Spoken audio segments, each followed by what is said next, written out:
Malcolm Jenkins watches in disbelief as Captain Bradley Sullivan announces flight delay, due to security concerns, while pointing directly at him. Passengers begin to whisper and stare. Airport security approaches with a stern expression. The head officer holds up something unexpected, Malcolm's FBI credentials. Before we dive into this shocking story, where are you watching from today? Hit that like button if you've ever witnessed discrimination in public, and subscribe to hear more true stories of justice prevailing against all odds. Now let's find out what happens when an airline captain makes the biggest mistake of his career. The shrill ring of Malcolm Jenkins' phone pierced through the darkness of his bedroom at exactly 3:07 a.m. He fumbled for it, already knowing what the call meant. Only the bureau called at this hour, and it was never good news. "Jenkins," he answered, his voice still gravelly from sleep. "Malcolm, it's Director Raymond. We have a situation in New York. Credible threat, multiple targets.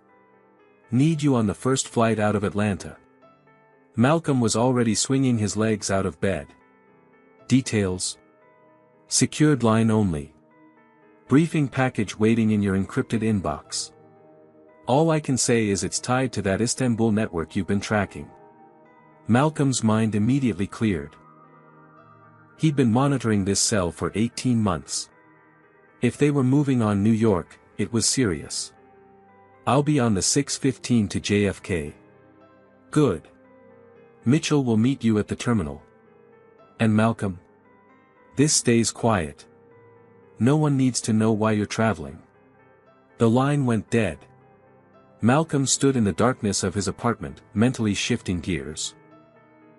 At 35, Malcolm Jenkins had spent 12 years with the FBI, rising through the ranks of the counterterrorism division after a distinguished military career.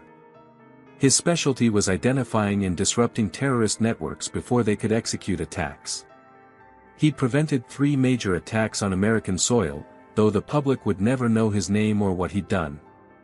The digital clock by his bed flashed 3:10 a.m. He had less than 3 hours to prepare and get to the airport. Malcolm moved with practiced efficiency, showering quickly and packing his go-bag with essentials. He added his laptop, encrypted phone, and backup weapon, standard for agents traveling on urgent business.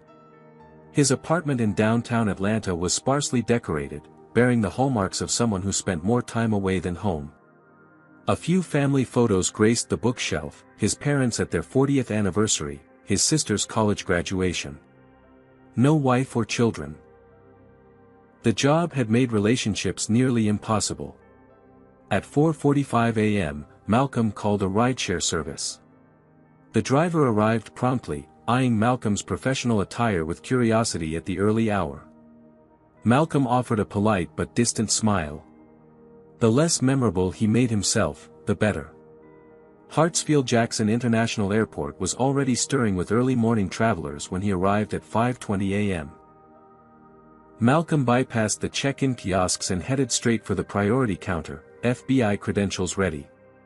The young woman behind the counter glanced at his ID and reservation with a bored expression. "Window or aisle, Mr. Jenkins?"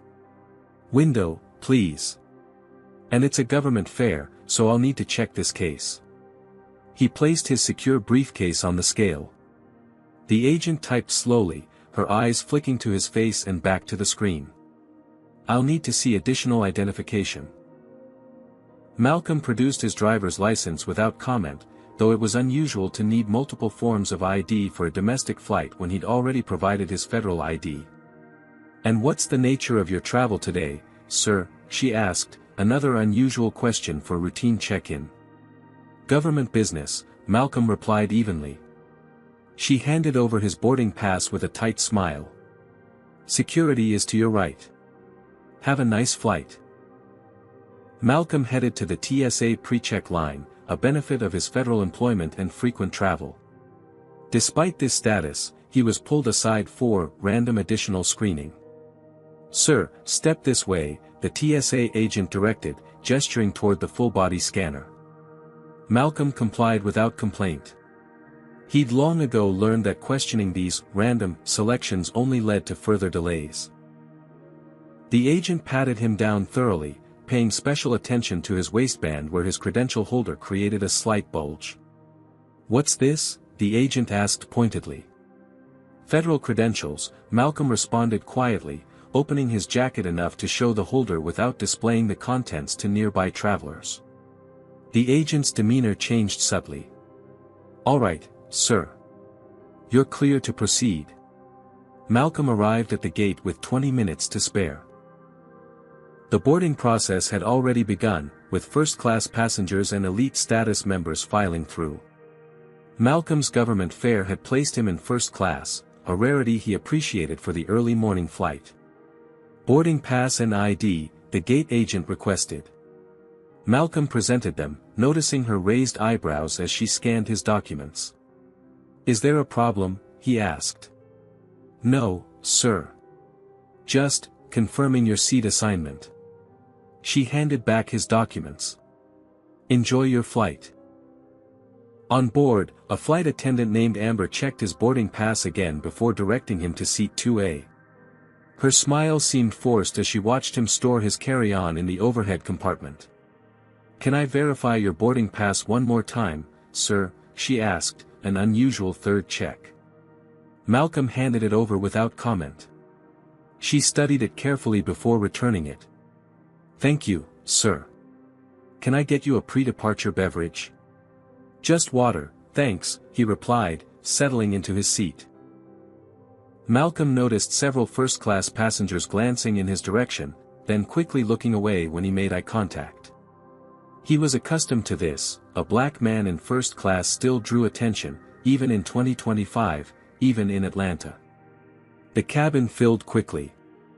Malcolm opened his laptop, enabling the security features that would prevent anyone from viewing his screen. He began reviewing the briefing package on the potential threat in New York, making mental notes on potential targets and key players. The cabin door remained open well past the scheduled departure time. Malcolm checked his watch. They should have pushed back 5 minutes ago. Finally, Captain Bradley Sullivan appeared in the cabin doorway, scanning the first-class section. His eyes landed on Malcolm, narrowed slightly, and then he disappeared back into the cockpit without the customary greeting many pilots offered. 10 more minutes passed. Malcolm sent a secure message to Director Raymond, possible delay. "Will update ETA." The response came immediately, critical you arrive ASAP. Situation developing. Malcolm looked out the window at the clear morning sky.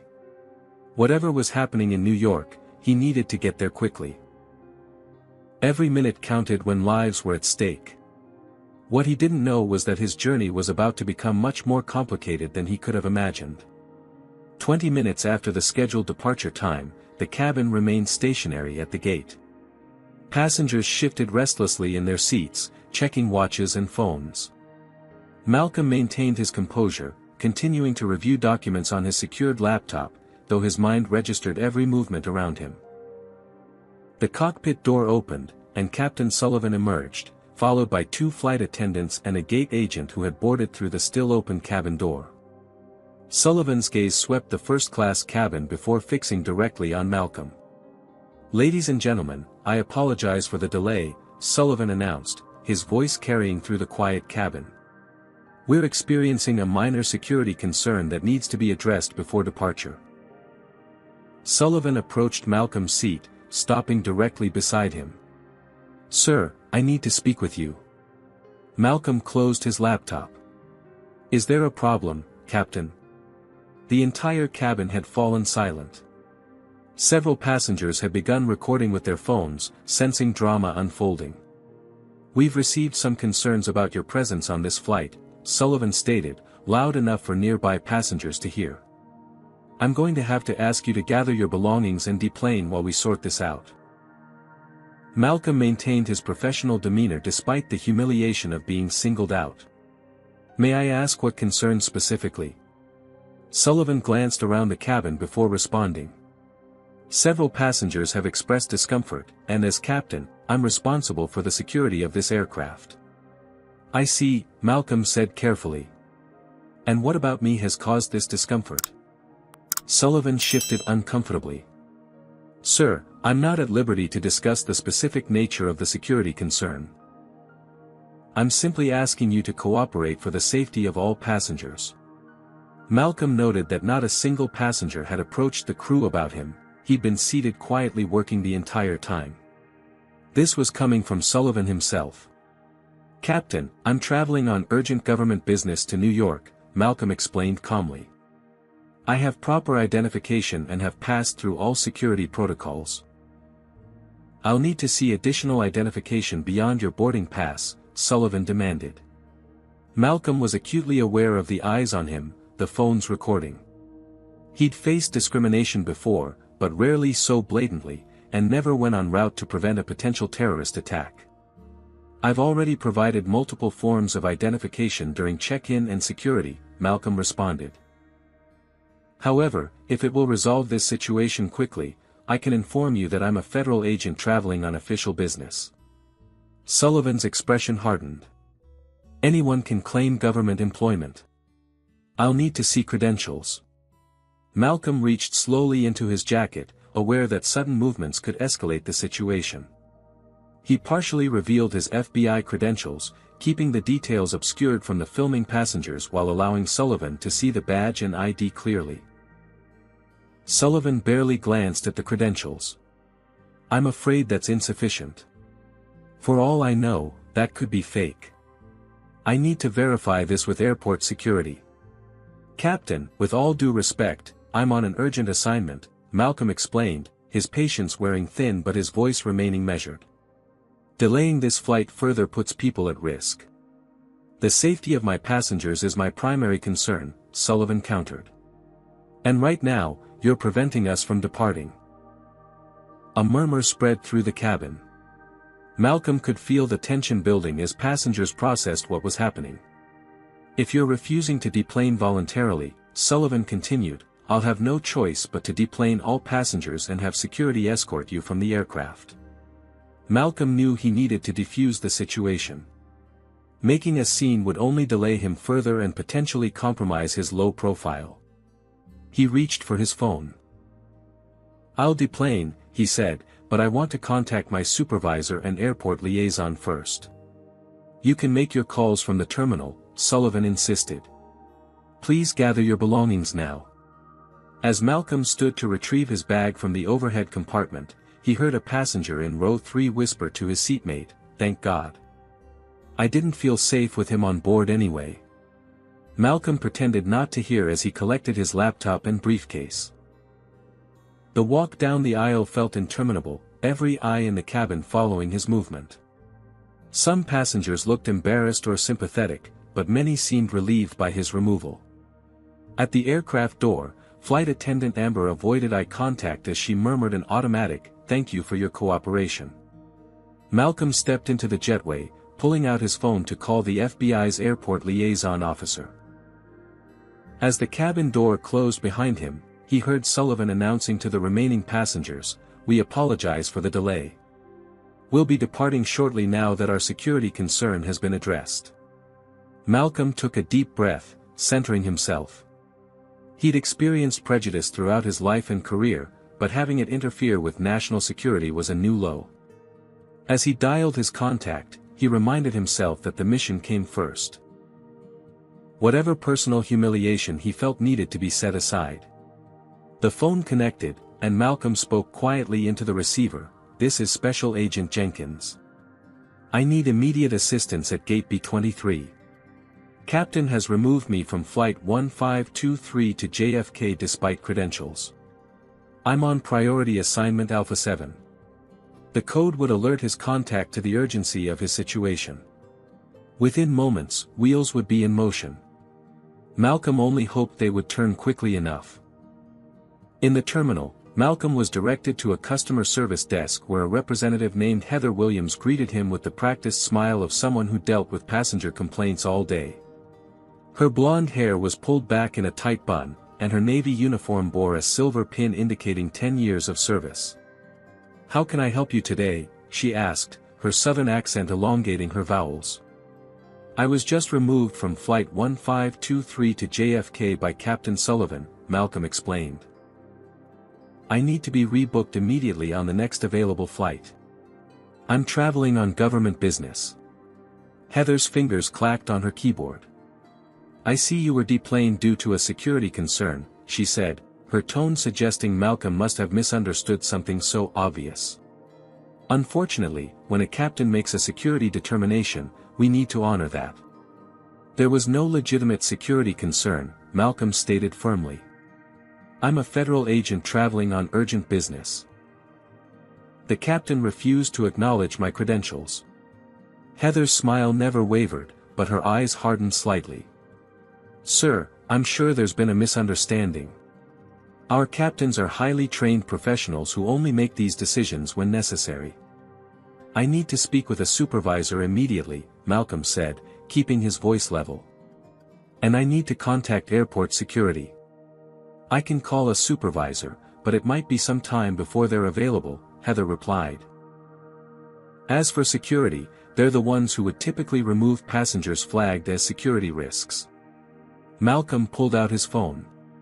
I've already contacted my agency's airport liaison. They should be arriving shortly. As if on cue, a tall man in an airport security uniform approached the desk. The badge on his chest identified him as Walter Thompson, Chief of Airport Security. Mr. Jenkins? Thompson asked, his expression neutral. Special Agent Jenkins, Malcolm corrected, producing his credentials. Thompson examined them with more care than Sullivan had shown. I received a call about a situation on Flight 1523. Can you explain what happened? As Malcolm began to recount the events, his phone rang. The screen displayed A.D. Mitchell, Assistant Director Darren Mitchell, his direct supervisor. Excuse me, I need to take this, Malcolm said to Thompson. It's my superior.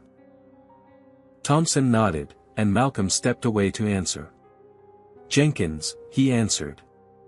Malcolm, what's going on? The airport liaison called in a priority interference. Are you being detained? Mitchell's voice was tense. Captain refused to fly with me on board, sir. Claimed security concerns but wouldn't accept my credentials.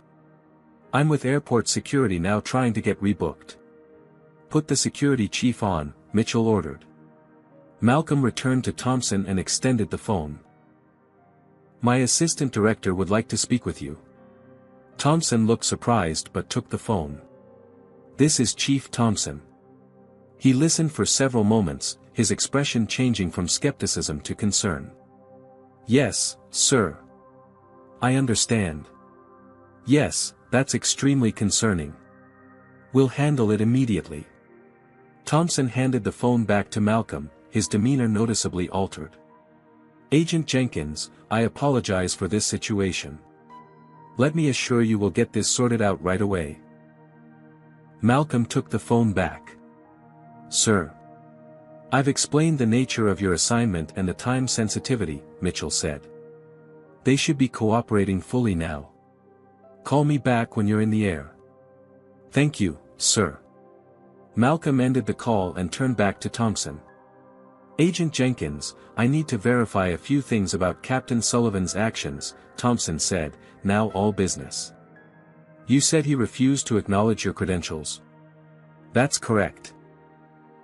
He barely looked at them and suggested they might be fake. Thompson's jaw tightened. And was there any indication what prompted his concern? Malcolm met Thompson's gaze directly. Chief Thompson, I was the only black passenger in first class. I was sitting quietly working on my laptop. No one approached the crew about me.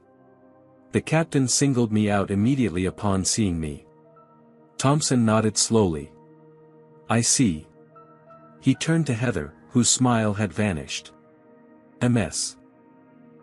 Williams, I need access to your system to review Captain Sullivan's flight history and any reported incidents. I'm not authorized to, Heather began. This is now a federal security matter, Thompson interrupted. I am authorized to access that information during an active investigation. While Thompson worked with Heather's terminal, Malcolm received another call, this time from the FBI's Atlanta field office. Jenkins, he answered. Agent Jenkins, this is James Blackwell, head of airport security liaison. I'm approaching the customer service area now. Malcolm looked up to see a black man in his 50s walking purposefully toward them. Blackwell spotted Malcolm and ended the call, extending his hand as he approached.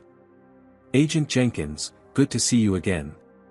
Wish it were under better circumstances. Malcolm shook his hand, recognizing Blackwell from a counterterrorism conference the previous year. You two know each other? Thompson asked. Agent Jenkins delivered one of the most important briefings at last year's Joint Terrorism Task Force conference, Blackwell explained. His work has saved countless lives. Thompson looked increasingly uncomfortable. I've just reviewed Captain Sullivan's record. There are 3 other incidents in the past 18 months where he reported security concerns about passengers. All minorities, all ultimately cleared to fly on later flights. Blackwell's expression darkened. That establishes a pattern. We need to escalate this immediately. He made a quick phone call, speaking in clipped, official tones. When he hung up, he turned to Malcolm. The airline's VP of operations for the Southeast region is on his way down. Carson Reynolds. He'll be here in 5 minutes. Heather, who had been listening to all of this, finally spoke up. Should I rebook Agent Jenkins on the next flight to New York? No, Blackwell said firmly. Agent Jenkins will be taking his originally scheduled flight. Captain Sullivan will have some explaining to do. Thompson nodded in agreement. Ms. Williams, please don't make any changes to the manifest. This flight isn't going anywhere without Agent Jenkins on board. Malcolm checked his watch. The delay was now approaching 90 minutes. Every minute increased the risk in New York. Yet he knew that resolving this properly was important not just for him, but for anyone else who might face similar discrimination. I appreciate the support, Malcolm said, but my primary concern is reaching New York as quickly as possible. If there's a faster alternative, there isn't, Blackwell interrupted. Even if we put you on a private bureau flight, the prep time would put you in New York later than this commercial flight. The best solution is getting you back on that plane. A harried-looking man in an expensive suit rushed toward them. I'm Carson Reynolds, VP of Operations, he announced, slightly out of breath. I understand we have a situation with one of our captains. Thompson and Blackwell quickly briefed Reynolds, whose face grew increasingly pale as they laid out the facts. This is unacceptable, Reynolds said when they finished. Absolutely unacceptable. Agent Jenkins, on behalf of the airline, I want to offer my sincere apologies. We'll be addressing this with Captain Sullivan immediately. Malcolm nodded acknowledgement but remained focused on the mission. I appreciate that, Mr. Reynolds, but right now I need to get to New York as quickly as possible. Of course, Reynolds agreed. Let's get you back on that plane right now. As they walked toward the gate, Reynolds made several calls, informing various departments about the situation. By the time they reached the jetway, a small entourage had formed around Malcolm. Reynolds, Thompson, Blackwell, and 2 airline managers who had joined along the way.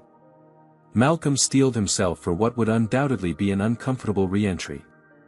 But he'd faced worse, and he had a job to do.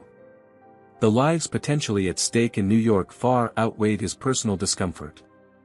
The jetway door opened, and the group moved forward toward the aircraft where Captain Sullivan was about to face the consequences of his actions. As Malcolm approached the aircraft door with his entourage of officials, he could hear the restless murmuring of passengers who had now been delayed for over 90 minutes.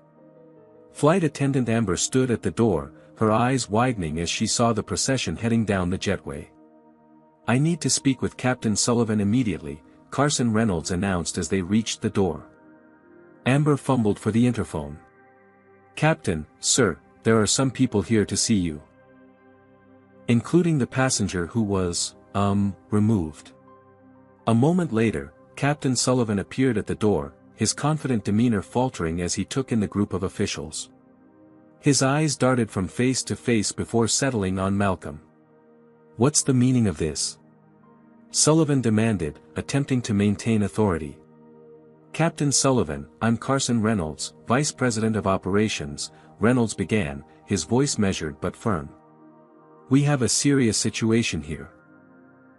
You removed a federal agent traveling on urgent national security business from this flight without proper cause. Sullivan's face reddened. I was responding to security concerns raised by other passengers. That's false, Thompson interrupted, stepping forward. We've reviewed the cabin footage.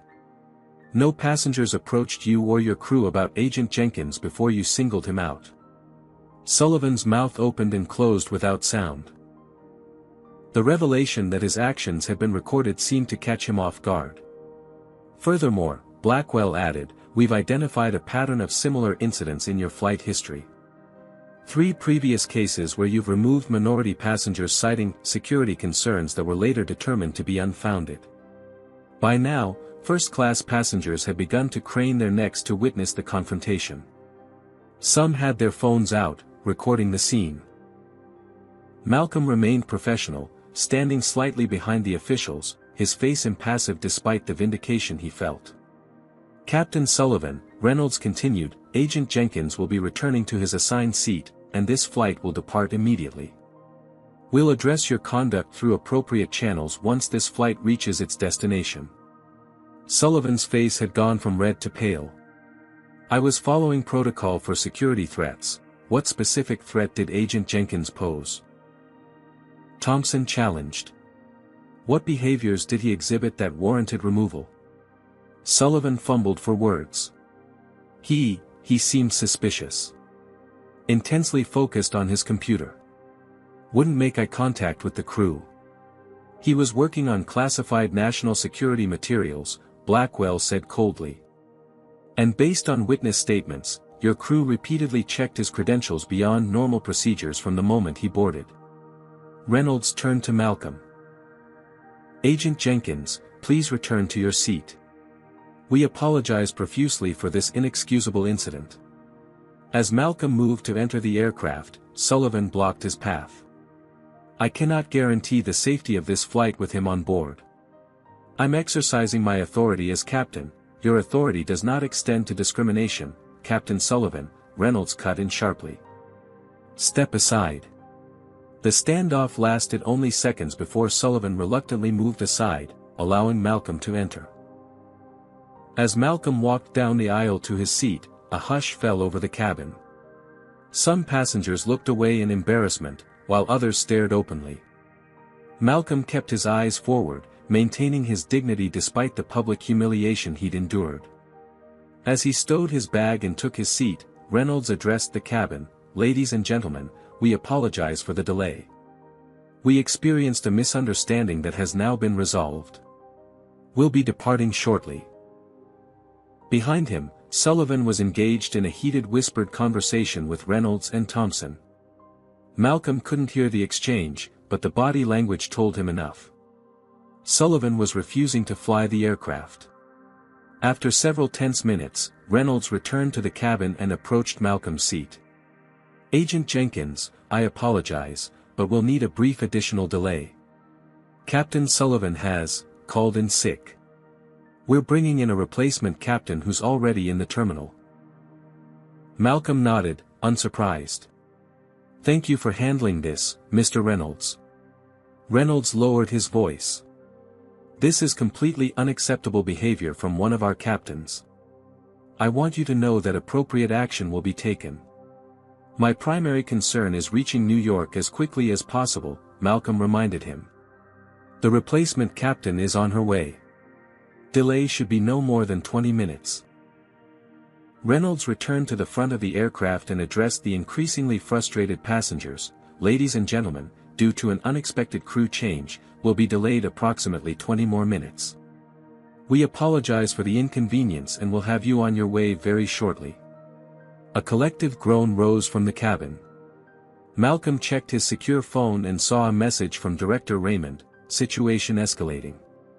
Timeline accelerated. What's your ETA? Malcolm replied with the updated arrival time, adding, brief delay due to crew issues.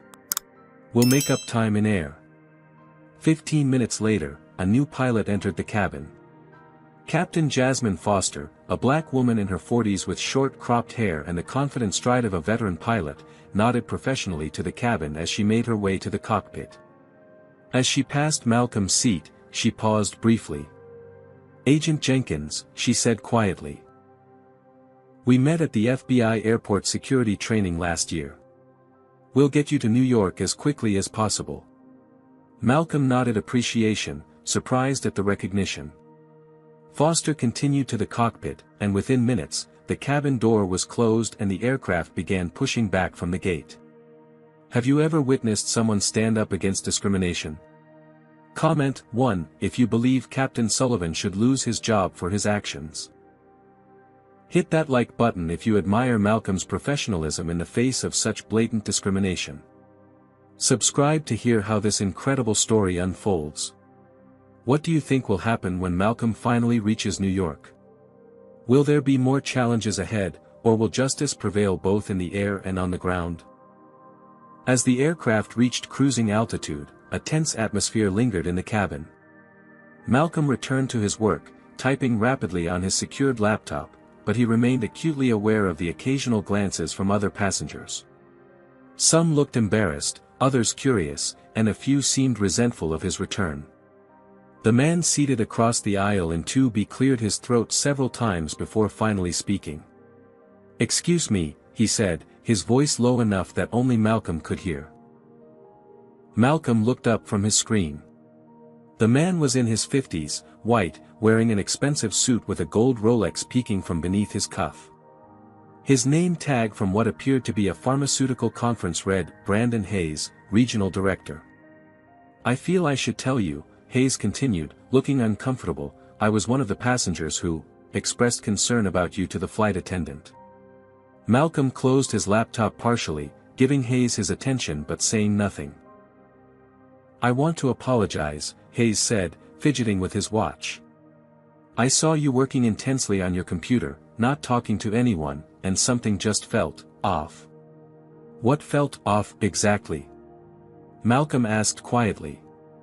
Hayes squirmed in his seat. "You have to understand, in today's environment, you can't be too careful. When I travel, I'm always alert for suspicious behavior." "And what was suspicious about my behavior?" "Well, nothing specific, I suppose. Just a feeling." Hayes had the decency to look ashamed. "When the captain singled you out, I assumed he knew something I didn't." "He didn't," Malcolm said simply.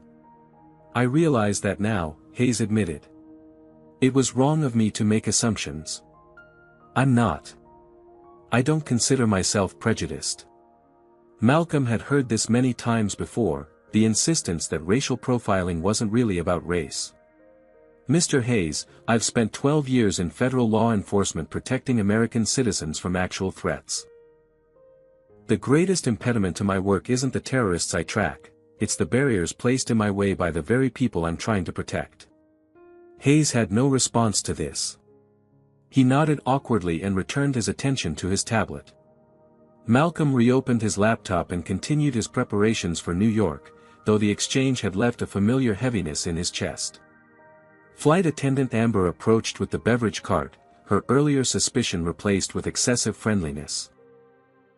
"Agent Jenkins, can I get you anything to drink? Coffee? Water? We have a nice selection of juices as well." "Coffee, black, thank you," Malcolm replied professionally. "Of course. And can I get you a snack? We have cookies, pretzels, mixed nuts, just the coffee is fine." As Amber poured his coffee with trembling hands, Malcolm noticed his seatmate watching the interaction. She was an Asian American woman in her 30s, who had been quietly reading legal briefs since boarding. "They're really trying to make up for it now, aren't they?" she commented after Amber moved on. Malcolm gave a slight smile. "It appears so." "I'm Laura Chen," she offered. "I'm a prosecutor with the Southern District of New York. I recognized your credentials earlier, I've worked with the Bureau on several cases." "Malcolm Jenkins," he replied, extending his hand. Counter-Terrorism Division. I figured it was something urgent when I saw how determined you were to get to New York, Chen said. Though I never imagined the captain would actually remove you from the flight. Malcolm nodded. Unfortunately, it's not the first time I've encountered resistance while doing my job. I can relate, though certainly not to that extent, Chen said. The assumptions people make when they see a female Asian prosecutor can be frustrating. Malcolm appreciated her understanding without the false equivalence that often came in these conversations. As they spoke, his phone vibrated with an encrypted message. He excused himself and checked the screen. The message from Director Raymond was brief but alarming: target accelerated timeline. Possible action within 6 hours of your arrival. Full team briefing at safe house. Mitchell will meet you at terminal.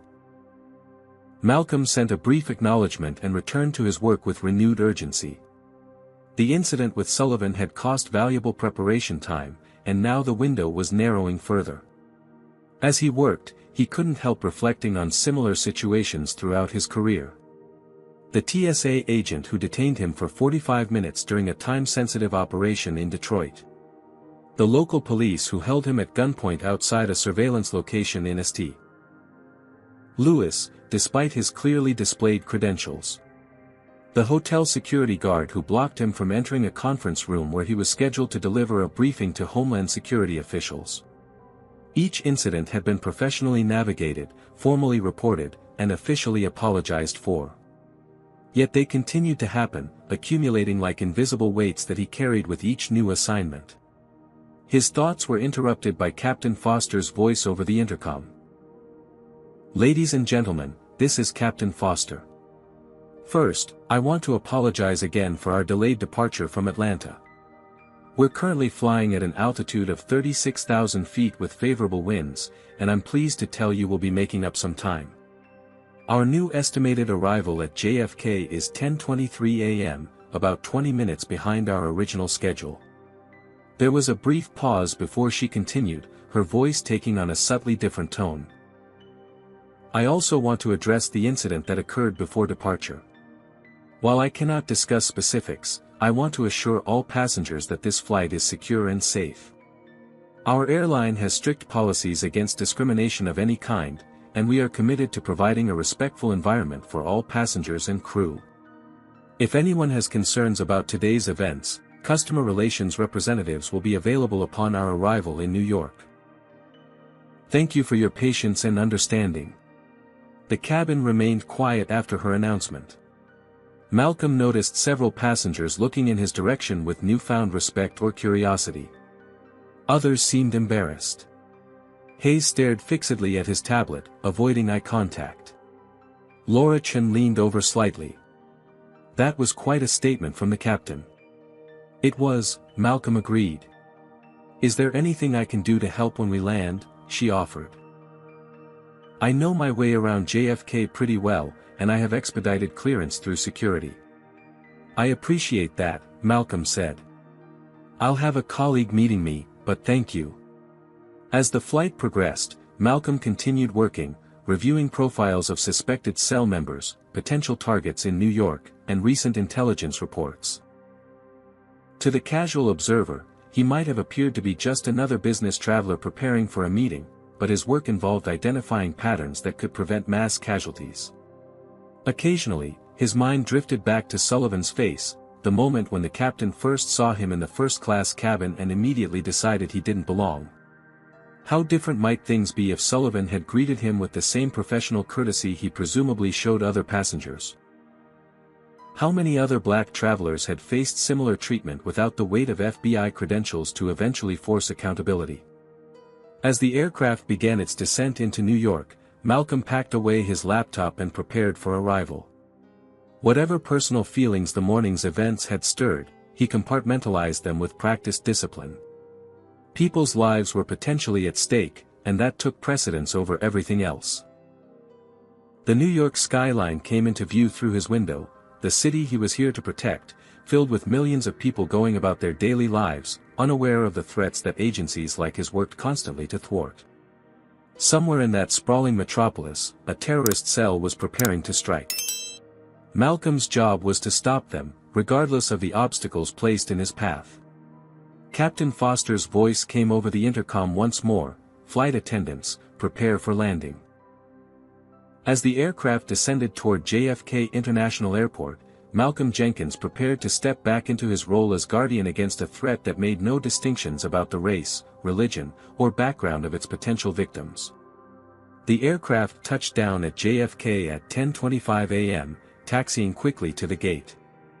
As passengers prepared to deplane, Malcolm gathered his belongings efficiently, knowing that Assistant Director Mitchell would be waiting. His phone vibrated with a message. Terminal 4, Exit B, Black Suburban. Captain Foster emerged from the cockpit as the aircraft reached the gate, positioning herself near the exit to bid passengers farewell. When Malcolm approached, she spoke quietly, "Agent Jenkins, there's media waiting in the terminal. Someone leaked the incident." Malcolm's expression remained neutral, but internally he groaned. Media attention was the last thing he needed when arriving for a covert operation. "Thanks for the heads up, Captain," he replied. "And thank you for getting us here safely." Foster nodded. "Good luck with whatever brought you to New York. And for what it's worth, I've filed a formal report about Sullivan's conduct." Malcolm exited the aircraft into the jetway, immediately spotting the commotion in the terminal beyond. A small cluster of reporters and camera operators had gathered near the gate area, scanning deplaning passengers. He considered his options quickly. His face wasn't widely known to the public, but if someone had described him or shared images from the Atlanta incident, he'd be recognized immediately. Using a side exit would take precious time he didn't have. Before he could decide, Laura Chen appeared beside him. "Problem?" she asked, noting his hesitation. "Media," Malcolm explained briefly. "Not ideal for my work." Chen nodded understanding. "Follow me." She led him toward the exit, then stopped just before entering the terminal. "When we go through, stay slightly behind me on my right. I'll be on my phone having a loud conversation about a case. Most of them will be looking for a solo black man, not someone walking with an Asian woman lawyer." Malcolm appreciated the quick thinking. "Thank you." The strategy worked perfectly. As they entered the terminal, Chen launched into an animated phone conversation about motion filings and court dates. The reporters scanned the deplaning passengers, their eyes sliding right past Malcolm as he walked purposefully alongside Chen, his face partially obscured from their angle. They were nearly clear when a voice called out, "That's him. The FBI agent who got kicked off."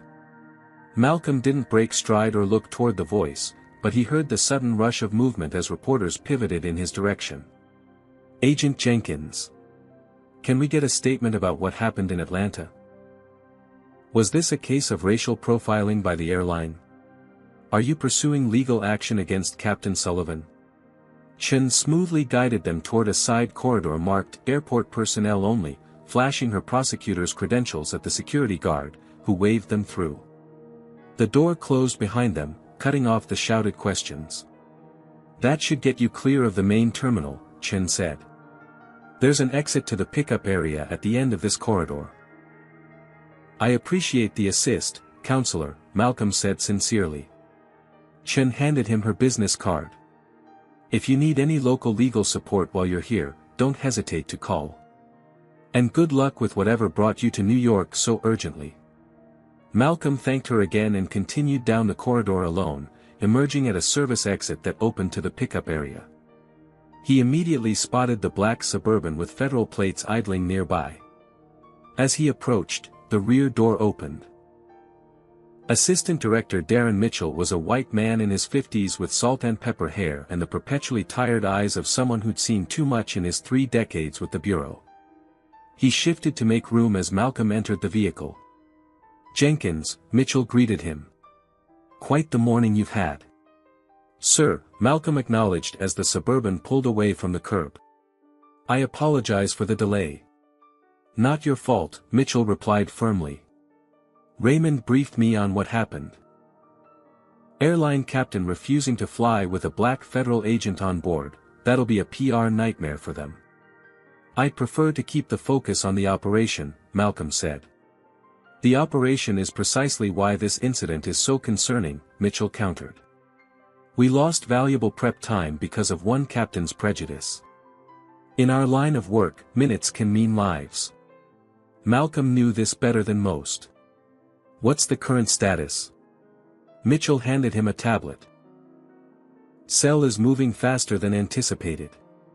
We've identified 3 potential targets, all major transportation hubs. Primary suspect is Fareed Nasser, connected to the Istanbul network you've been tracking. Malcolm scanned the information quickly, recognizing Nasser from his previous intelligence work. He's escalated from recruitment to operational planning. That's a significant shift. Which is why we needed you here hours ago, Mitchell said with frustration. Your insight into this network is unparalleled. The airline incident isn't just a personal or civil rights issue, it actively endangered national security. As the Suburban navigated through Queens toward Manhattan, Malcolm's phone buzzed with notifications. The Atlanta incident was trending on social media, with video clips of his removal from the aircraft and subsequent return with officials. It's everywhere, Mitchell noted, glancing at Malcolm's phone. The airline's already issued a statement. Malcolm pulled up the statement, which read, "We are aware of an incident on Flight 1523 from Atlanta to New York involving a federal law enforcement officer. The airline takes these matters very seriously and has launched a full investigation. The captain involved has been suspended pending review. We apologize to the passenger affected and are cooperating fully with federal authorities." Suspended pending review, Malcolm repeated. That's corporate speak for, we'll wait until the media attention dies down. Not this time, Mitchell said firmly. The Bureau is filing a formal complaint with the FAA and Department of Transportation. This goes beyond one bad actor, it's a systemic issue that impeded a federal agent responding to a credible terrorist threat. The vehicle turned onto the FDR Drive, Manhattan's skyline looming before them. Malcolm's focus shifted fully to the operation at hand. Whatever personal vindication might come from Sullivan's suspension was secondary to preventing an attack. The teams assembled at the safe house, Mitchell continued. NYPD counterterrorism is coordinating with us. Commissioner wants to meet with you personally. Apparently your profile on the Istanbul network made quite an impression when it circulated last month. Malcolm nodded, continuing to review the intelligence on the tablet. Nasser's pattern suggests a preference for synchronized attacks. If he's maintaining that approach, we're looking at multiple strike teams. That's our assessment as well, Mitchell confirmed. We've increased surveillance at all potential targets, but we need to narrow it down. That's where you come in. The Suburban pulled up to an unmarked building in Lower Manhattan, entering a secure underground garage. As they exited the vehicle, Mitchell placed a hand on Malcolm's shoulder. For what it's worth, Jenkins, you handled that airline situation with more restraint than I would have. Sullivan should count himself lucky you were focused on the bigger picture. Appreciated, sir, but I've had practice, Malcolm replied evenly. Mitchell's expression darkened. That's precisely the problem. You shouldn't need practice handling discrimination while doing your job. They entered the elevator, ascending to the operations center where the joint FBNYPD task force awaited. As the doors opened, Malcolm shifted fully into operational mode, compartmentalizing the morning's events. The mission now took absolute priority. The operations center buzzed with activity, analysts at computer stations, tactical team members reviewing building schematics, communications specialists monitoring chatter. All eyes turned to Malcolm as he entered. Agent Jenkins greeted NYPD Counterterrorism Commander Jackson, a tall black man with a shaved head. Heard you had some trouble getting here. Nothing worth discussing now, Malcolm responded, moving directly to the Central Situation Board. Actually, Jackson said, it might be relevant. One of Nasser's associates was employed at Hartsfield-Jackson Airport until 3 months ago. Worked for the same airline. Malcolm turned sharply. Which department? Ground crew, but had access to flight manifests. We're looking into possible connections to your Captain Sullivan now. The implication hung in the air. What if Sullivan's discrimination hadn't been merely personal prejudice, but something more sinister? What if the delay had been intentional? Let's not get ahead of the evidence, Mitchell cautioned, seeing Malcolm's expression. But we're exploring all possibilities. Malcolm nodded, refocusing on the threat board. Whether Sullivan was merely bigoted or something worse would be determined in due course. Right now, lives were at stake, and Malcolm had a job to do. As he began analyzing the intelligence and developing response strategies, he couldn't help but appreciate the irony. The very man who had claimed Malcolm was a security threat had potentially aided actual terrorists by delaying a federal agent responding to their plot. It was an all-too-perfect metaphor for how discrimination didn't just hurt its immediate targets but undermined the greater good for everyone. The next several hours would determine whether they could prevent tragedy from striking New York City. Malcolm Jenkins, despite the obstacles placed in his path, was determined to succeed. The operations center hummed with focused energy as Malcolm stood before the intelligence board, analyzing patterns that others might miss. Digital maps of New York City displayed potential targets marked in red, with surveillance footage and intelligence reports linked to each location.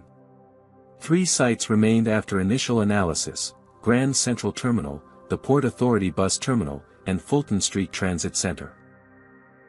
Nasser's previous operations favored enclosed spaces with multiple exit points, Malcolm explained to the assembled team. Based on the cell's movements over the past 72 hours, I believe they're focusing on Fulton Street. Commander Jackson studied the station schematics. It's a complex target. 11 subway lines converge there, with multiple street-level entrances. If you're right, we'll need precise positioning to cover all access points. We can't cover them all without alerting the cell, Mitchell pointed out. We need to identify which entrance they'll use. Malcolm traced a pattern on the digital map. They've conducted 3 supply runs to this storage facility in Brooklyn. The most direct route from there to Fulton goes through the Day Street entrance. That's our primary point of surveillance. The team continued refining the operation plan, with Malcolm providing insights into the cell's likely tactics based on his extensive knowledge of their previous operations. NYPD officers and FBI agents were deployed strategically, maintaining communication through secured channels. As preparations continued, Malcolm found himself paired with Detective Andre Wilson, a 10-year veteran of NYPD's counterterrorism unit. They were assigned to monitor the Day Street entrance, positioned in an unmarked vehicle with surveillance equipment. Heard about what happened in Atlanta, Wilson commented as they drove to their position. Airline captain refused to fly with you on board. Malcolm kept his eyes on the tactical tablet, checking team positions. Old news.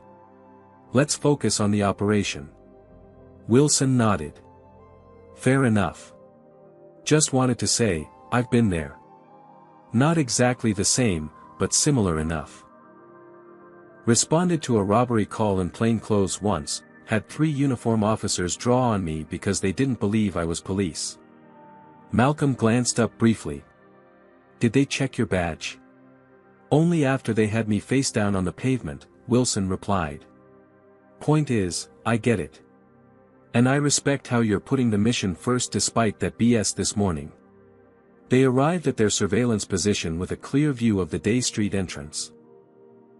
The afternoon crowd flowed in and out of the transit center, office workers, tourists, students, the regular pulse of New York City. Command to all units, came Mitchell's voice through their earpieces. We have movement from the Brooklyn location. 3 subjects heading toward Manhattan. ETA to target approximately 15 minutes.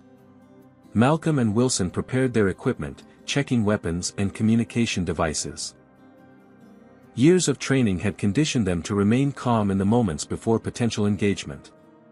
You know what's ironic? Wilson said quietly as they watched the entrance. If that pilot had just done his job and flown you here on schedule, we might have intercepted these guys at the planning stage rather than during execution. Malcolm had been thinking the same thing. Sullivan's discrimination potentially aided a terrorist plot. There's a case study in there somewhere. Unit 3 reporting, came another voice through their comms.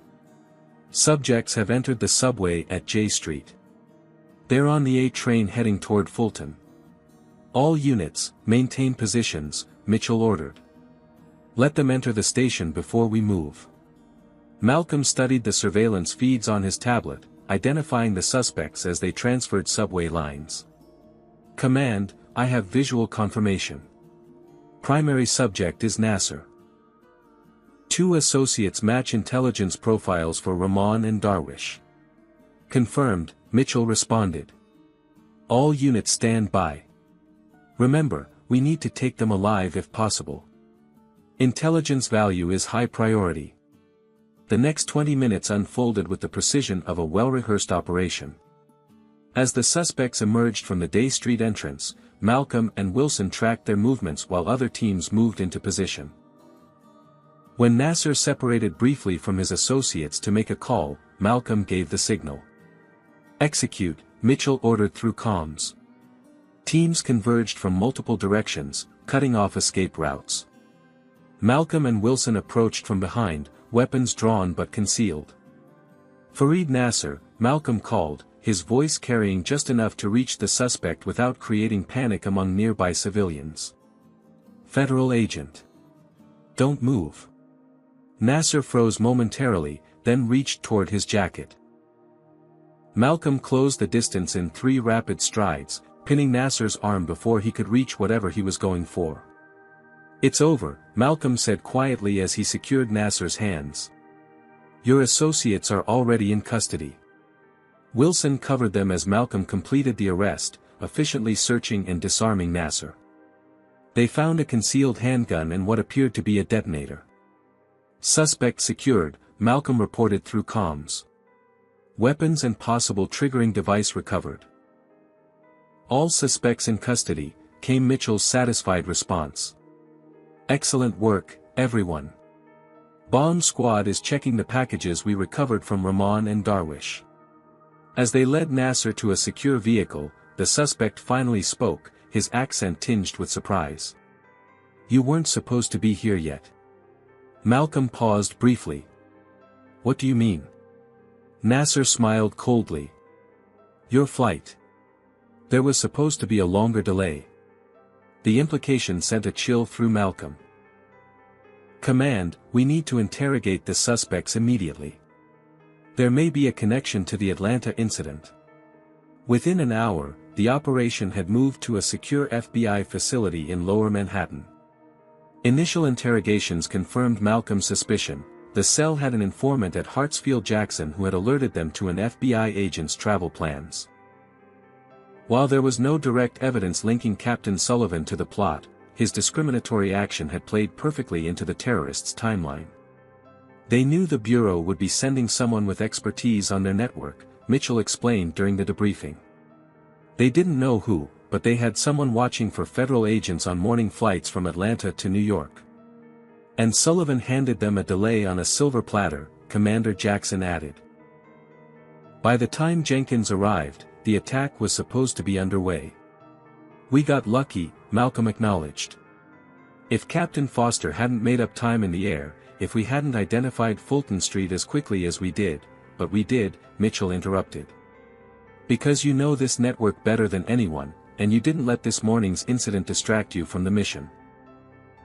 The operation had been successful, 3 key operatives captured, explosives recovered before detonation, intelligence gathered that would help dismantle the broader network. Yet Malcolm couldn't shake the knowledge that prejudice had nearly compromised everything. As the debriefing concluded, Mitchell pulled Malcolm aside. The airline connection is being investigated thoroughly. If Sullivan had any knowing involvement, he'll face terrorism charges. And if he was just acting on his own prejudice? Malcolm asked. Then he still delayed a federal agent responding to a terrorist threat, Mitchell replied firmly. Either way, there will be consequences beyond a simple suspension. Malcolm nodded, gathering his notes from the debriefing.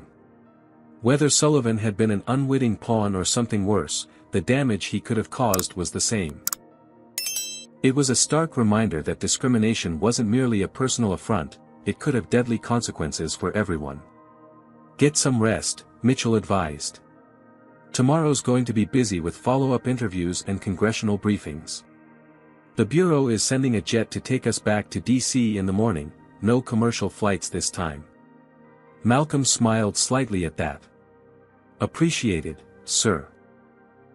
As he left the facility, Malcolm checked his phone and found dozens of missed calls and messages, reporters seeking comment on the Atlanta incident, which had now gone viral nationwide. The airline stock had dropped 7% on the news, and civil rights organizations were calling for a boycott. For Malcolm, though, the most significant outcome wasn't the public attention or potential corporate consequences. It was the lives saved because, despite everything, he had reached New York in time to prevent a tragedy. That, ultimately, was the job he had sworn to do, regardless of the obstacles placed in his way. 3 days after the foiled attack, Malcolm found himself in an unexpected position, seated before the House Committee on Transportation and Infrastructure in Washington, D.C.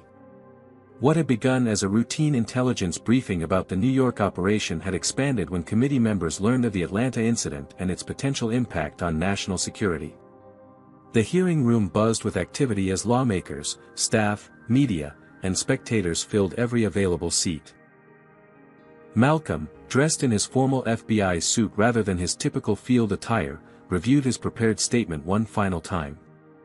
Congressman Howard Barnes, the committee chairman, called the session to order with a sharp rap of his gavel. "This hearing will come to order. Today we address a matter of grave concern, the intersection of discrimination in commercial air travel and its potential impact on national security." Malcolm listened as Barnes outlined the purpose of the hearing, introducing the key witnesses: Malcolm himself, FBI Assistant Director Mitchell, Department of Transportation Inspector General Patricia Rivera, and Thomas Wilson, CEO of the airline involved in the Atlanta incident. "We'll begin with testimony from Special Agent Malcolm Jenkins," Barnes announced. "Agent Jenkins, you may proceed with your opening statement." Malcolm leaned toward the microphone. "Thank you, Mr. Chairman and committee members. 3 days ago, I was removed from a commercial flight by Captain Bradley Sullivan while traveling to New York on urgent FBI business.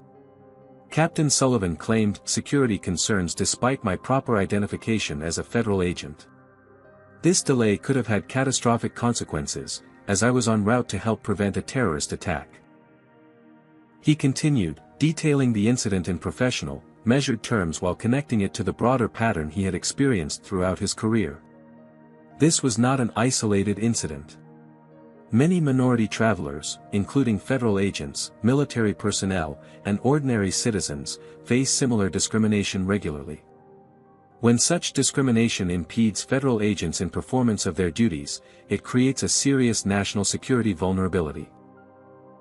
Malcolm concluded by emphasizing that this wasn't merely about one captain or one airline, but about systemic issues that required comprehensive reform. As he finished, the room remained silent for a moment before Barnes thanked him for his testimony. The questioning began immediately, with representatives from both parties pressing for details. "Agent Jenkins," began Congresswoman Sophia Mendez, "in your professional assessment, did Captain Sullivan's actions directly impact the timeline of your counterterrorism operation?" "Yes, Congresswoman," Malcolm replied. "The delay in Atlanta meant our team had significantly less preparation time. According to the suspect's timeline, the attack was scheduled to begin approximately 30 minutes after we actually intercepted them. So it's fair to say that discrimination nearly facilitated a terrorist attack on American soil?" "That is correct." CEO Thomas Wilson shifted uncomfortably in his seat as the questioning turned to the airline's policies and training. Wilson, a silver-haired executive with an expensively tailored suit, had already issued multiple public apologies, but seemed unprepared for the committee's pointed questions. "Mr. Wilson," Congressman James Chen asked, "how many incidents similar to what Agent Jenkins experienced has your airline recorded in the past 2 years?" Wilson cleared his throat. We've had a small number of what might be classified as discrimination complaints. Please provide the specific number, Mr. Wilson, Chen interrupted. Approximately 78 formal complaints citing potential discrimination by crew members, Wilson admitted reluctantly. A murmur spread through the hearing room. And how many of those resulted in disciplinary action against the employees involved? Wilson hesitated. 11 cases led to formal reprimands. So in 85% of discrimination complaints, your airline took no action? Chen pressed. Each case is evaluated individually based on company policy and, Mr. Wilson, Chen cut in again, is Captain Sullivan still employed by your airline? He is currently on administrative leave pending investigation. Inspector General Rivera testified next, presenting preliminary findings from the Department of Transportation's investigation. We've identified a pattern of inconsistent application of captain's authority regarding security concerns. The data shows minority passengers are 12 times more likely to be removed from flights for subjective security concerns than white passengers. As the hearing continued, Malcolm noticed a shift in the room. What had begun as an examination of one incident was expanding into a broader discussion of systemic discrimination in air travel and its potential security implications. During a brief recess, Mitchell approached Malcolm in the hallway. You're making an impact in there. The Transportation Committee rarely shows this much interest in security matters. It shouldn't take a near miss with terrorism to get their attention, Malcolm replied. Sometimes that's exactly what it takes, Mitchell said pragmatically. The bureaus receive dozens of calls from agents and officers sharing similar experiences. Your testimony is opening a floodgate. When the hearing resumed, a new witness had been added, cabin attendant Jessica Palmer, who had worked on Sullivan's crew for 3 years. Palmer, visibly nervous but determined, described a pattern of discriminatory behavior she had witnessed. Captain Sullivan regularly made comments about passengers of color, especially in first class, Palmer testified. He called it maintaining vigilance, but it was clearly profiling. Several flight attendants filed internal complaints, but nothing ever happened. Her testimony corroborated what the transportation investigation had begun to uncover. Sullivan had removed at least 7 minority passengers from flights over the past 18 months, always citing vague security concerns that were never substantiated. As the hearing neared its conclusion, Congressman Barnes addressed Malcolm directly. Agent Jenkins, given your experience both with this incident and your years of counterterrorism work, what recommendations would you make to address these issues? Malcolm considered carefully before responding. First, standardized protocols for verifying federal credentials need to be implemented across all airlines and airports. Second, captain's authority regarding security matters should require documentation and immediate review. Third, comprehensive anti-bias training should be mandatory for all flight crews, with regular recertification. He paused, then added, most importantly, we need to recognize that discrimination isn't merely a civil rights issue, though that alone should be sufficient concern. It's also a national security vulnerability that can be exploited by those wishing to do harm. When we allow bias to override security protocols, we create gaps that our adversaries can and will exploit.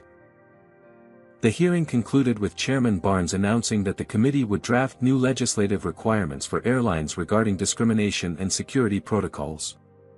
As Malcolm gathered his materials, several committee members approached to thank him personally for his testimony. Outside the hearing room, reporters waited with cameras and microphones, shouting questions as Malcolm and Mitchell exited the building. Malcolm had been instructed to refer media inquiries to the Bureau's Public Affairs Office, but one question cut through the noise. Agent Jenkins, Captain Sullivan gave an interview this morning claiming he was just doing his job and that you're playing the race card to advance your career. Your response? Mitchell moved to intervene, but Malcolm placed a hand on his arm. My response is that Captain Sullivan's actions delayed a federal agent responding to a terrorist threat. Whatever his motivations, the potential consequences speak for themselves. This isn't about me, it's about ensuring our transportation security systems work effectively without the interference of bias." The statement was measured and professional, but direct enough to make headlines across the country. As they walked to their waiting vehicle, Mitchell's phone rang. He listened briefly before turning to Malcolm with raised eyebrows. That was the director. "The president wants to meet with you tomorrow morning to discuss your recommendations personally." Malcolm nodded, taking the news in stride. The Atlanta incident had thrust him into an unexpected spotlight, making him the face of an issue that affected countless travelers who lacked his credentials and platform. While he hadn't sought this role, he recognized the responsibility it carried. Later that evening, as Malcolm reviewed intelligence reports in his hotel room, he received a notification that the airline's board of directors had called an emergency meeting. Within hours, news broke that CEO Thomas Wilson had been asked to resign, effective immediately. The airline's stock had fallen 15% since the incident, and major corporate clients were suspending their contracts pending policy changes. For Sullivan, the consequences were equally swift. The FAA had suspended his pilot's license pending investigation, and the airline had converted his administrative leave to termination after Palmer's testimony and similar accounts from other crew members became public.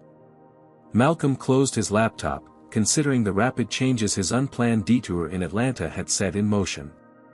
What Sullivan had intended as an assertion of authority had instead exposed systemic problems and catalyzed reform. While Malcolm took no personal satisfaction in the individual consequences, he recognized the importance of accountability. Tomorrow he would meet with the president to discuss how transportation security could be improved to prevent similar incidents. It was an opportunity to create meaningful change, ensuring that discrimination couldn't compromise public safety again, while protecting the dignity of all travelers. As he prepared for bed, Malcolm received one final message, a secure communication from Captain Jasmine Foster, who had piloted the flight from Atlanta after Sullivan's removal. "Agent Jenkins, thought you should know that a group of pilots and flight attendants is forming a coalition to address discrimination in aviation. Your testimony inspired many who've witnessed similar incidents but felt powerless to speak up. If you're willing, we'd value your input as we develop better practices. Either way, thank you for your service, both in New York and in Washington." Malcolm smiled slightly as he set his phone aside. From discrimination to terrorism to congressional testimony, it had been quite a journey from Atlanta to New York. Now it appeared the final destination might be genuine reform, an outcome worth all the turbulence along the way. 6 months after the Atlanta incident, Malcolm Jenkins stood at the podium in the FBI Academy Auditorium at Quantico, addressing the newest class of graduating agents. Sunlight streamed through the high windows, illuminating the eager faces before him, men and women of diverse backgrounds united by their commitment to protect and serve. "When I entered the Bureau 12 years ago," Malcolm began, "I was told that the badge would be my identity, that it would transcend race, gender, religion, and background. That behind the shield, we were all simply agents of the Federal Bureau of Investigation." He paused, looking out at the graduates. That was both true and not true. The badge does unite us in purpose and duty. But we don't leave our identities at the door when we pick up that shield. Nor should we. Our diverse perspectives and experiences make this agency stronger, more adaptive, and better equipped to protect all Americans. The Atlanta incident, initially a personal humiliation, had evolved into something Malcolm could never have anticipated. The congressional hearing had led to the creation of comprehensive new regulations for airlines, formally named the Jenkins Protocols, establishing clear guidelines for verifying federal credentials, documenting security concerns, and preventing discriminatory removal of passengers. Captain Bradley Sullivan, terminated from the airline and stripped of his commercial pilot's license, now worked as a flight instructor at a small regional airport in Georgia. The FAA had required him to complete extensive bias training before allowing him to retain even that limited role in aviation. For Malcolm, the most meaningful outcome was his recent promotion to head the FBI's new Civil Rights and Transportation Security Division, a specialized unit created to address the intersection of discrimination and security vulnerabilities, while also investigating civil rights violations in transportation systems nationwide. You will face obstacles in this job, Malcolm continued. Some will come from the criminals and threats you're trained to counter. Others may come from the very systems and institutions you serve within. Your challenge will be to navigate both with the same commitment to justice and equal protection under law. After the speech, Malcolm returned to his office in the J. Edgar Hoover Building in Washington, D.C. The space reflected his methodical, focused approach, organized files, multiple monitors displaying intelligence feeds, and a few personal touches, a photo with his parents, his framed commendation from the president, and a model of an aircraft, a gift from the coalition of pilots and flight attendants who had formed the Aviation Equality Initiative. His assistant knocked on the door. "Sir, your flight to Atlanta is confirmed for tomorrow morning. Captain Foster will be piloting." Malcolm nodded appreciation. 6 months ago, he might have approached a return to Hartsfield-Jackson with trepidation. Now, he felt something closer to satisfaction. The airport where he'd faced discrimination had transformed significantly through new training programs and protocols that he had helped develop. Also, his assistant continued, "Mr. Brandon Hayes called again. He's quite persistent about meeting with you while you're in Atlanta." Malcolm considered this for a moment. Hayes, the businessman who had complained about Malcolm on the fateful flight, had reached out multiple times over the past months, seeking to apologize personally. Initially, Malcolm had declined, seeing little value in the conversation. But perhaps there was purpose in closure. "Tell him I can spare 15 minutes tomorrow afternoon," Malcolm decided. The next morning, Malcolm found himself walking through Hartsfield-Jackson International Airport with a markedly different experience than his previous visit. Staff who had once eyed him suspiciously now recognized him, offering respectful nods as he passed. The Jenkins protocols were prominently displayed at security checkpoints and boarding gates, alongside the usual TSA information. At the gate, Captain Jasmine Foster greeted him warmly. "Agent Jenkins, good to see you again. Or should I say Director Jenkins now?" "Malcolm is fine," he replied with a smile. "How's the implementation going from the pilot's perspective?" "Better than expected," Foster said as they walked toward the aircraft for the pre-flight inspection. "There was initial resistance from some of the old guard, but the younger pilots have embraced the changes. The standardized credential verification system actually makes our jobs easier, clear procedures, no ambiguity." Malcolm nodded. That was the goal. Security and equality shouldn't be competing interests. They never were, Foster agreed. That was just an excuse for maintaining the status quo. The flight to Atlanta proceeded smoothly. As they began their descent, the lead flight attendant made an announcement that would have been unimaginable 6 months earlier. "Ladies and gentlemen, as we prepare for landing, we'd like to acknowledge that we have the honor of having Director Malcolm Jenkins of the FBI's Civil Rights and Transportation Security Division on board with us today. His work has helped make air travel safer and more equitable for all passengers." A spontaneous round of applause spread through the cabin, catching Malcolm by surprise. He nodded acknowledgement but maintained his typically reserved demeanor. After landing, Malcolm proceeded to the FBI's Atlanta field office for meetings before his appointment with Brandon Hayes. They met at a coffee shop near the airport, neutral ground for what might be an uncomfortable conversation. Hayes had aged in the 6 months since their flight together, his hair grayer, his face more lined with stress. He stood as Malcolm approached, extending his hand nervously. "Director Jenkins, thank you for agreeing to meet. I've been trying to apologize to you for months." Malcolm shook his hand briefly. "Mr. Hayes. Have a seat." Once they were settled with their coffees, Hayes spoke again. "I want you to know that I've spent these past months doing serious reflection on my actions.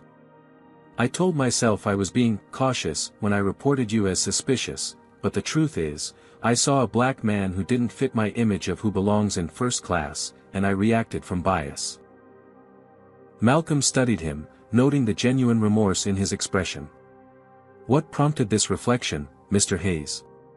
The fact that I turned out to be an FBI agent? Or would you have had the same realization if I'd been an ordinary traveler?"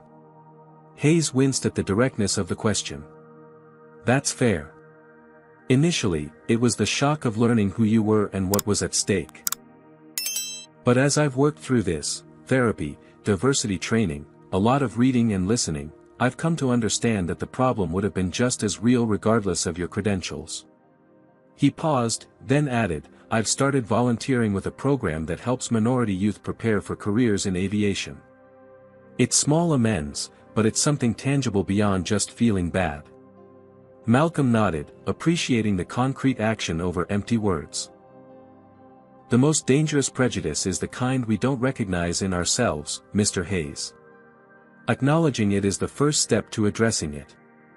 "I doubt you'll ever fully forgive me," Hayes said, "but I hope you'll accept that I'm trying to be better." "It was never about forgiveness," Malcolm replied. "It was about change, individual and systemic. It sounds like both are happening." Their conversation lasted longer than the planned 15 minutes, touching on Hayes' volunteer work and the broader changes in aviation since the incident.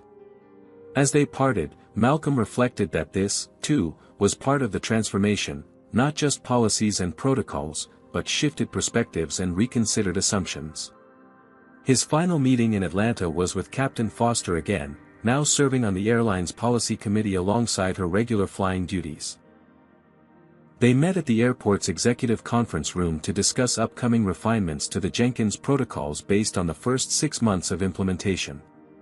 "The data is encouraging," Foster explained, displaying statistics on a tablet. "Discretionary removals for security concerns have decreased by 78%, while actual security incident reporting has increased by 22%.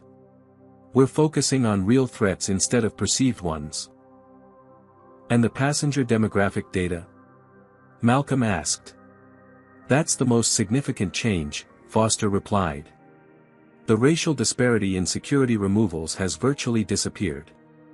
The few removals that do occur show no statistically significant pattern based on race, gender, or apparent religion." As they concluded their meeting, Foster hesitated before asking, "Does it ever bother you that your name is on these protocols? That your personal experience has become so public?" Malcolm considered the question carefully. "Initially, yes.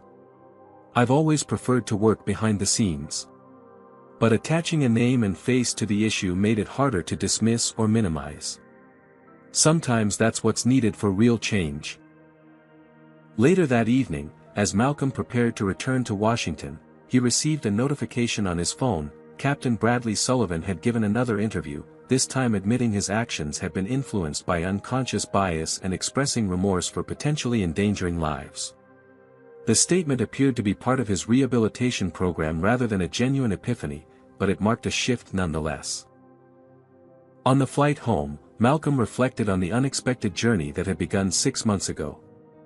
A routine mission disrupted by prejudice had catalyzed significant reforms that would benefit countless travelers and potentially close security vulnerabilities that could have been exploited by actual threats. The transformation wasn't complete, systemic change never happened overnight. But in airports across the country, new procedures were being implemented, training programs redesigned, and assumptions challenged.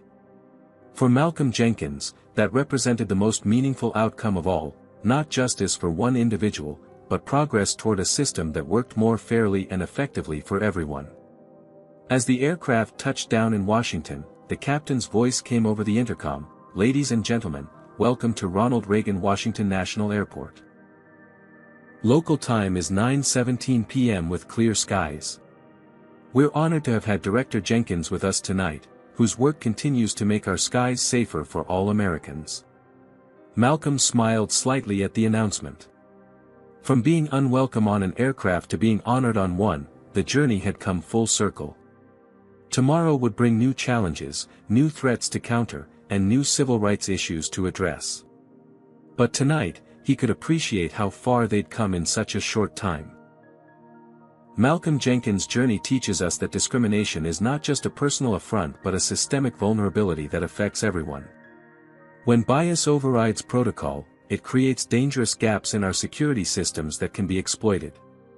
True safety requires both competence and fairness working together, not in opposition. The transformation from discrimination to meaningful change reminds us that accountability matters. Captain Sullivan's prejudice not only humiliated a federal agent but nearly facilitated a terrorist attack. This story shows how individual bias can have far-reaching consequences beyond the immediate victim. Most importantly, we learn that change is possible when we confront uncomfortable truths. The Jenkins protocols emerged from an ugly incident but created a better system for everyone. This illustrates how facing discrimination head-on can lead to improved policies that benefit all citizens, regardless of background. Malcolm's professionalism throughout the ordeal demonstrates that maintaining dignity in the face of discrimination takes remarkable strength. Yet his willingness to use his platform for systemic reform shows that speaking up, rather than just moving on, can transform personal trauma into collective progress. Have you ever witnessed discrimination turn into a catalyst for positive change? How do you think we can continue improving systems to ensure both security and equal treatment? Comment below with your thoughts. Don't forget to like this video if Malcolm's story inspired you, subscribe to hear more incredible true stories of justice prevailing, and share this video with someone who needs to hear this powerful message of transformation. Thank you for joining us on this journey from discrimination to change. Remember that sometimes our greatest challenges lead to our most important contributions.